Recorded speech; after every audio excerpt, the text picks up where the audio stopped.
Welcome back to What's CNN Saying Now. So, what's CNN saying now? Have you ever noticed the popularity of white robots? The reason for these shades of technological white may be racism, according to new research. Oh, that sounds so stupid when I say it in that voice. How can the design of robots involve racism? Because robots are made by humans and racism comes from... Oh, alright. Let's see what the brains of Twitter have to say about this. First up, we've got Christian using a Dr. House gift to point out the CNN letters on CNN's logo are white. Okay, it's grayed out a bit here, but trust me, I'll put it up on screen. The CNN's logo uses white, the color white. Well, it's not really a color, is it? It's like an abundance of color, an abundance of light particles. I'm not really the color science guy, but they use white, so they're the real racists. Oh look, it's Mark Dice, which is a way to cheat whilst gambling or be a clueless prick, and he's raided one of his meme folders from 2006 to find a meme that says that if you be white, some people call it racist. Have you noticed that? People get called racist just for being white and racist. Then there's William Strunk Jr. pointing out, since robots are slaves, CNN thinks they should be black, not what? Oh, like slavery, you know, in America. You know slavery in America. That was black people. I learned that at school.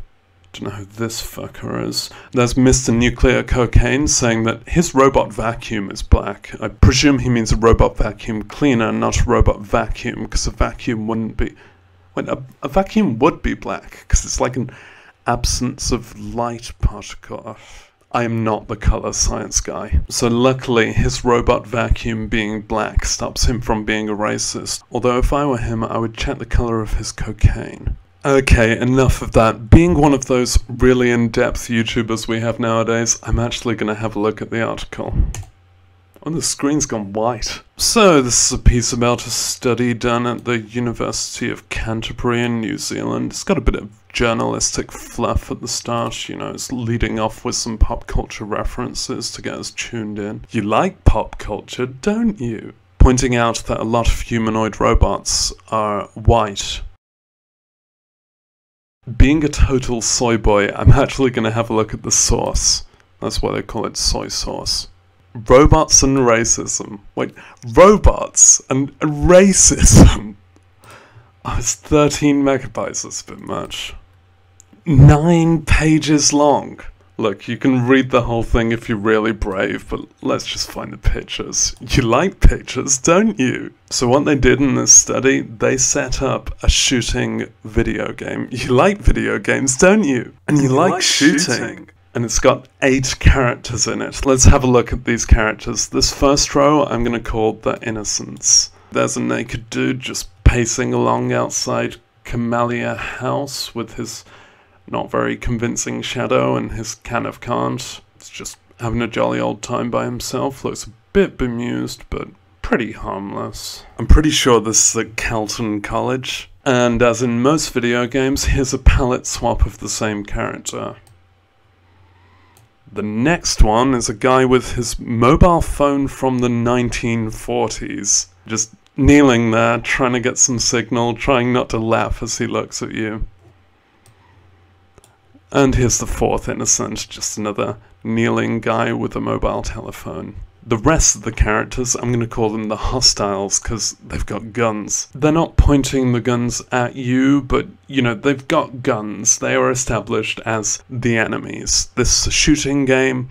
You have a gun, you're not the enemy yourself. You've been asked to shoot the guys with guns and spare the guys who are just, like, queuing up a bomb to go off with their mobile phone or whatever. No, I don't know when this is being released on PS4, so stop messaging me. One thing you might have noticed about these characters, some of them are white people and some of them are black people. You know, the two races, white and black. And within that, some of them are actually not people. These guys are technically robot characters who've been shaded to have the racial signifiers of white and black people. They're not cocaine white, they're not vacuum cleaner black, they are white and black, the skin tones. So they got a pretty extensive array of people to beta test this new video game, and they found that people were quicker to judge black people, and indeed black people robot people, as hostiles, and to judge white people, and indeed white people robot people, as innocents, suggesting a racial bias that prevails even outside of real meat humanity.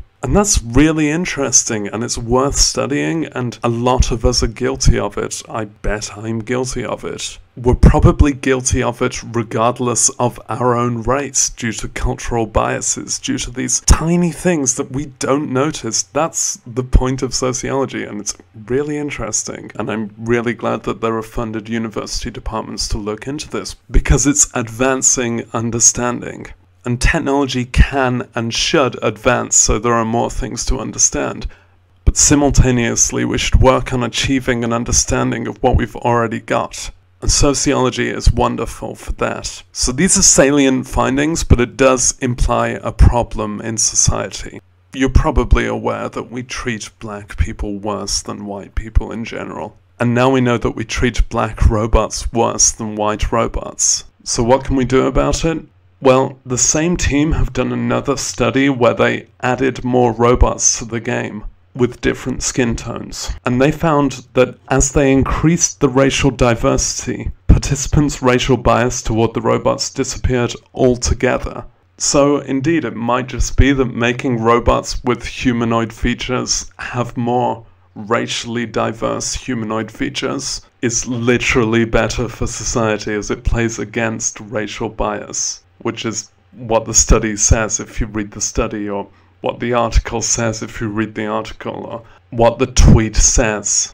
When we describe something as racist, that's not necessarily a condemnation of a person. You don't have to take it so personally. It's kind of telling if you do take it personally, you're racist. But generally we use it as an adjective meaning having racial bias. And this study evidences some racism that humans have a collective responsibility for, and it suggests a way to work against it. Universities and social scientists are going to continue to make sociological progress, whether or not conservatives improve their reading comprehension.